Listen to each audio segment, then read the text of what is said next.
So we're here in London with Judge Marilyn Mornington. You've had a very active career. In fact, you're actually a district judge in the United Kingdom, and which is quite a significant position, legal position, because you have a lot of judges under you. But before we just get into a conversation, I'd appreciate it. One, you've only recently converted to Islam, so maybe you could just tell us a little bit about that. I've been specialising in crime against women, violence against women and child abuse now for some 10 to 12 years on a policy level for the United Kingdom.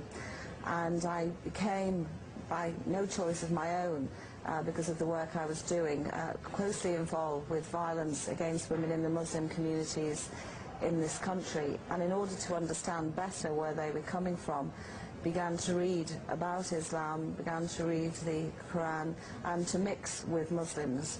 I would have to say I don't think I really ever had any choice in the matter, that Allah subhanahu wa ta'ala had his eyes on me, and that was it. From that moment on, without any choice of mine, I kept on meeting one person after the other who led me down a path where there really was no turning back from, because the more I got to know about Islam, about the Prophet, peace be upon him, it became obvious to me that this is what I want, where I wanted to belong, and it was what I wanted to believe. And I always felt very comfortable with the family life and the stories of the wives of the Prophet and the companions, and it was just somewhere that over a period of time, and I would have to say, Sheikh Hamza, from your own writings and your tapes that I was listening to, I realised this was obviously the life.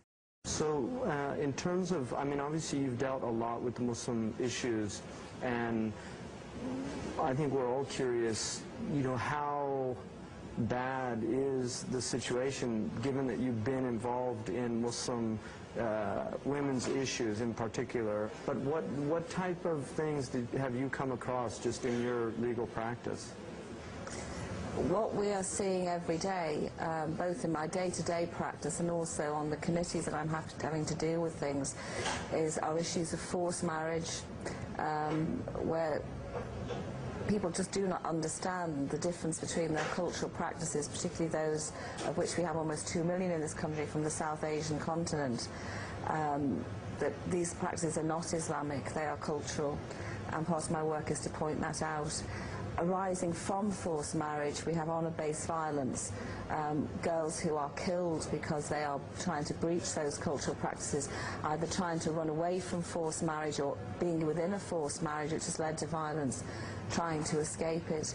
We have huge problems, one would have to say, in the United Kingdom of people being married to their first cousins against their wishes, tied in with the value of the British passport rather than anything else. So bringing people from back home? Still, it's the first time we've ever had a wave of immigrants when 80% are still marrying from back home.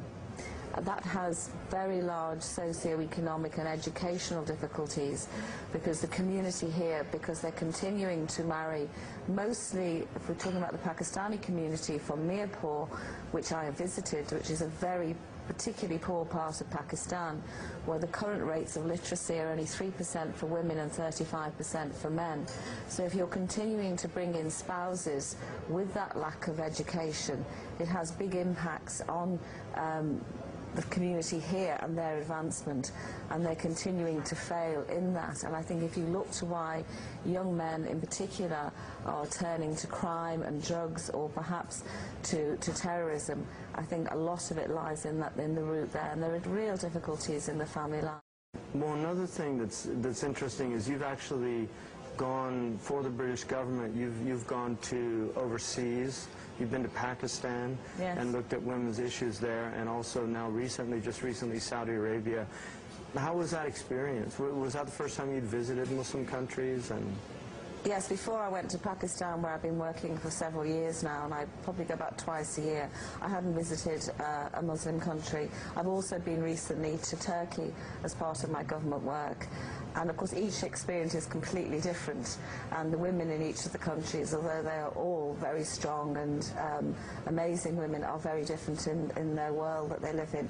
In Saudi Arabia, which I've just returned from a few weeks ago, a most amazing experience to see such highly educated, serene, beautiful women who fully contribute to Saudi Arabian life, both in terms of the businesses they run, the work they do in hospitals, and the amazing charitable work they do. Again, we're able to come back here and break down the preconceptions and hopefully move forward together. As a result of the trip, the British Foreign Office are looking to bring a delegation of Saudi women over here, particularly to look at advancing together issues over violence. You were particularly looking at issues over violence in Saudi Women's Arabia? violence, yeah, right. We looked at all aspects of women's life in Saudi Arabia, but my particular interest was looking at issues of how they're tackling and beginning to tackle issues of violence against women and children. I was very lucky to have a meeting with a Sharia judge. I think he was terrified meeting me. But, really? That's an interesting experience. He was very good to meet me and has kindly invited me to come back and actually see the courts in action. That's wonderful. But also I met doctors there, and they're setting up a nationwide network in Saudi Arabia of specialists, paediatricians and psychologists. To report abuse. Yes, so that there'll be special teams of doctors throughout Saudi Arabia who will identify or themselves or have cases referred to them, will learn the specialist things that are needed by the courts and are working in conjunction with the Sharia courts to start addressing these matters. And I can tell you that the Sharia judge I met put me in no doubt whatsoever of how seriously he and his brothers are intending to take this matter. I'm hoping in the future that they'll have female judges. Yes, so that yes, I think so. Next year they're going to have the first female law students, so that's right. the start.